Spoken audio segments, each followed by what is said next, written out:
From Wisconsin, let's go to Michigan. Joining me now is Democratic Michigan Senator Gary Peters. He is the chair of the Democratic Senatorial Campaign Committee. Senator, we are 1 month out from Election Day. Recent polling shows Vice President Kamala Harris is essentially tied with former President Donald Trump in your battleground state of Michigan. What's your perception of where this election stands in Michigan and in the rest of the country? Well, thank you, Reverend. Thanks for having me on again on your program. In Michigan, it's close. We are a battleground state. It's very, very tight. Right now, we're basically to the point where it's going to be whoever works the hardest in these next 30 days will win. I'm confident of what we have on the ground here, but certainly we're going to have to continue to push very hard. We had the vice president in just a couple days ago into the state. I was there for the rally in Michigan. The enthusiasm, the excitement that was there, the long lines of folks to get in tells you the kind of energy that's on the ground in Michigan. And that's being translated to folks actually going out and working, which is the point we all made. Yeah. It's great to be at a rally, but now you got to get out and knock doors, talk to your neighbors. And that's what's going to be happening between now and Election Day. As you stated, on Friday, you campaigned for a Harris campaign rally in Flint, Michigan, alongside basketball player, the great Magic Johnson, a day after former Republican Congresswoman Liz Cheney joined Harris on the campaign trail in the neighboring state of Wisconsin. You all warned against voting for Trump. How important are events like these with a highly recognizable Republican politician and an influential black celebrity? What's the impact of their campaigning efforts for Harris and the Democrats? Well, I think it's twofold. One, it shows the vice president cares, and certainly to come into Flint, which is a town that really wants to be focused on what are the opportunities for everybody that lives in that city. Vice President Harris came in, talked about her opportunity agenda and about creating employment opportunities and growing an economy and making sure things like clean water is a basic right for every American, something folks in Flint certainly understand how important it is. And Kamala was there. And as she's there, people know she cares. She can connect with people in a wonderful way. But then it's also about continuing to build the enthusiasm and the momentum that's necessary, folks that will get out and actually work. And when you have a chance to see her, to hear her, and be around other Democrats who are fired up for this election, that helps people on the ground make sure that we can make the kinds of contrasts. And the contrasts are just so clear when you look at the vice president versus Donald Trump as to who's really on your side, who's actually going to be fighting for the things that you care about. That's what she has to continue to talk about. And I'm excited that she was in Flint, and I expect her back in Michigan on a regular basis. Now, Senator, you chair the Democratic Senatorial Campaign Committee. A few weeks ago, you announced a multi-million-dollar investment in advertising in the Texas and Florida Senate races in an effort to preserve the Senate majority.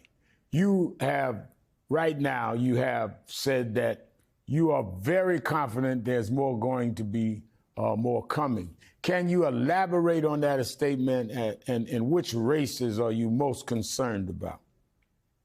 Well, certainly we have a very difficult map in our battleground states, and the Republicans are just pouring money into these races. I heard Congresswoman Moore talk about Wisconsin and the tremendous amount of money that the Republicans are pouring in against Tammy Baldwin. We see that in Ohio. We're seeing it in Pennsylvania. We're doing everything we can to make sure that we can match that and make sure our candidates can win. That's why certainly the DSCCs, our fundraising efforts online, our defendthesenate.org is how we have been raising money around the country to make sure that we're allocating it properly to defend seats like Wisconsin and Pennsylvania and Michigan and all of our battleground states. But as you mentioned, we can also go on the offense. What we're seeing in both Florida and in Texas is very exciting. We're seeing momentum. And if you look at the contrast between the candidates there, you've got Ted Cruz against Colin Allred. And right now, folks in Texas are particularly focused on very draconian abortion laws that were put into place there, taking away reproductive freedom rights from women in Texas. And we have to remind folks it was Ted Cruz that made that happen. And if he has his druthers, would have a national ban. And we believe that every woman should have those rights, regardless of the state that they live in. And Colin Allred has been focused on that issue as well as core economic issues important to people in Texas.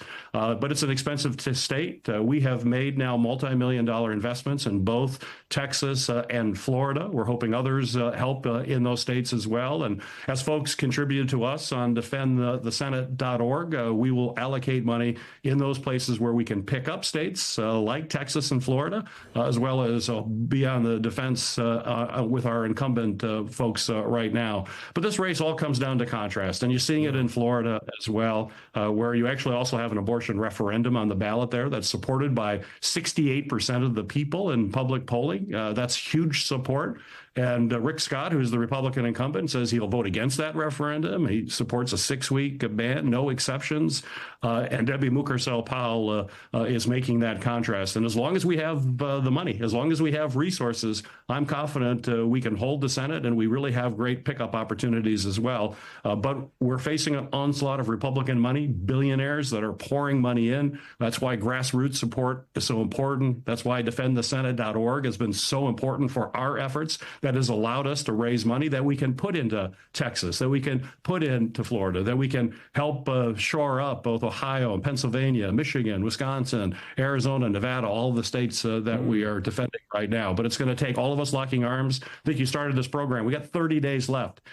Who wins this race is going to be who works the hardest between now and Election Day. That's going to decide this race.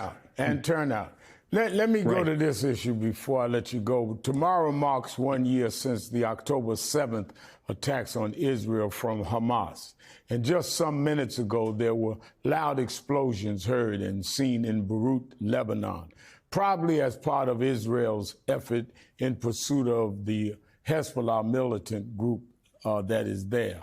Back in Michigan on Friday, Kamala Harris met with Arab and Muslim leaders while campaigning in Michigan, as there's been dissatisfaction from the community over the United States backing of the Israel's war in Gaza.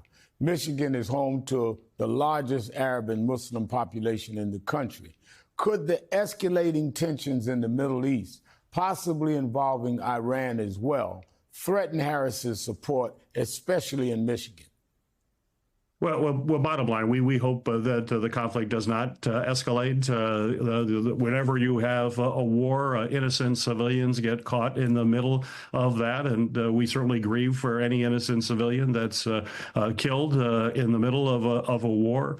Kamala Harris is very concerned. She's very focused to make sure that that conflict does not escalate and continue to increase in escalation. As you mentioned, she met with members of the Arab Muslim community. The important thing is that she's hearing them, she's listening, and she's been showing world leadership, which really shows that she is ready for prime time when it comes to being a president, someone who thoughtfully deals with these issues and is willing to talk to folks and, more importantly, listen to folks.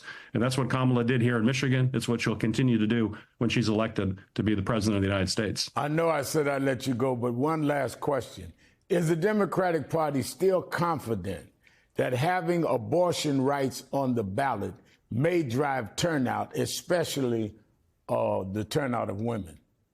Oh, absolutely. We know it's a powerful driver, even in a presidential year. We've seen it happen. We saw it happen in my state last cycle in Michigan. We've seen it in Ohio and places like Kansas. So we know it's a powerful motivator. And we have it in some of our key states. Arizona has a referendum, Montana, as I mentioned already, Florida. Those are going to be difference makers. And the contrast between where Democrats are to make sure that we protect women's fundamental freedom to reproductive rights, versus the Republicans, we know that people care deeply, and they understand that who they vote for both president and for the United States Senate, as well as congressional seats, makes a difference. And I'm confident they're going to make their voice heard when they turn out, but they have to turn out to vote.